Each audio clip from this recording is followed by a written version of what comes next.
Now USC this Saturday evening in primetime goes into South Bend. Let's start with Brockman's thing first. Who's got more talent? Just athletes only, SC or Notre Dame? Offensively,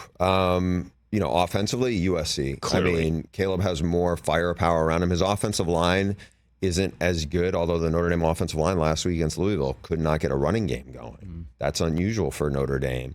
Notre Dame, Mitchell Evans is a good tight end. I think that's, Caleb doesn't have that. Caleb has talented running backs just like Sam Hartman does, but I think he has much better receivers, more explosive guys. I mean, Notre Dame has speed, more speed than I think we typically think they do.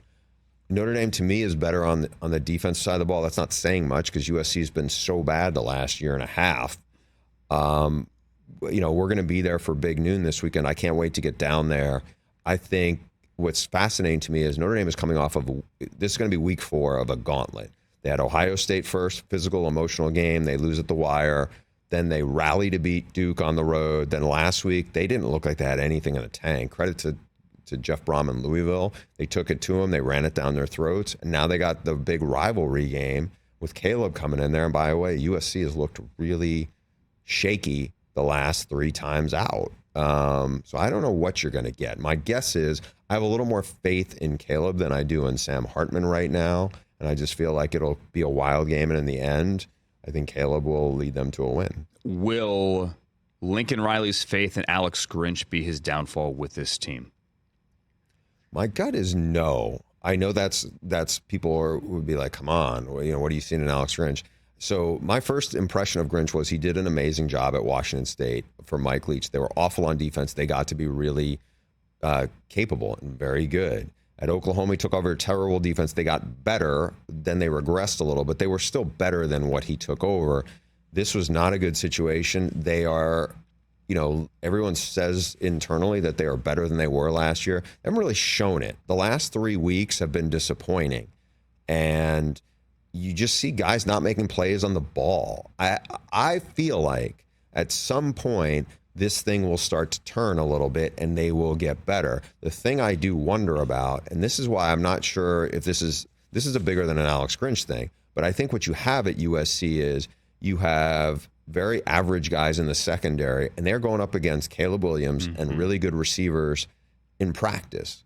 And I just wonder if it's like, okay, I did a big story for The Athletic this offseason on what's life as an air raid defensive coordinator. What are you going up against? Whether you're going up against Pat Mahomes and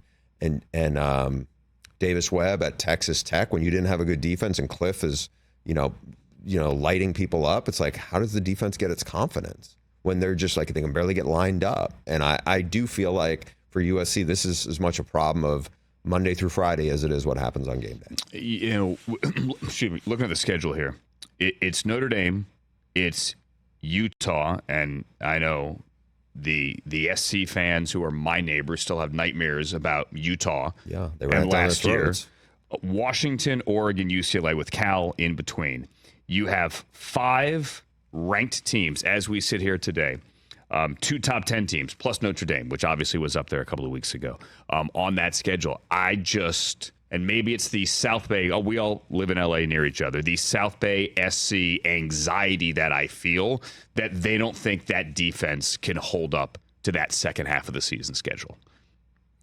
I don't know why you would think they will. I mean, because you haven't seen enough so far against lesser competition to this point. Now, again, Shedeur is really good, but the offensive line is not. They're going to see better offensive lines now than some of those teams. You're going to see also a lot of different stuff.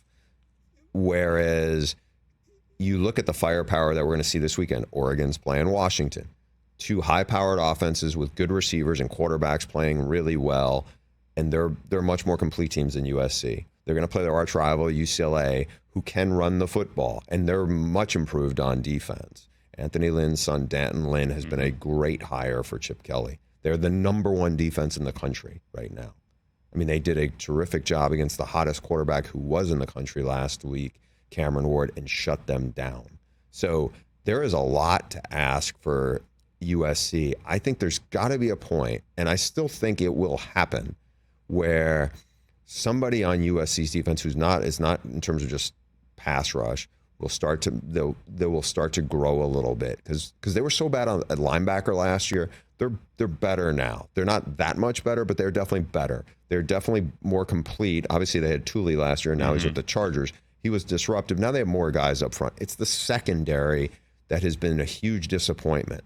They have to find a way to get their confidence up, and they need something good to happen. My hunch is it will happen, but I get why USC fans don't buy it. Catch the Rich Eisen Show every single day on the Roku channel, 12 to 3 Eastern, for free.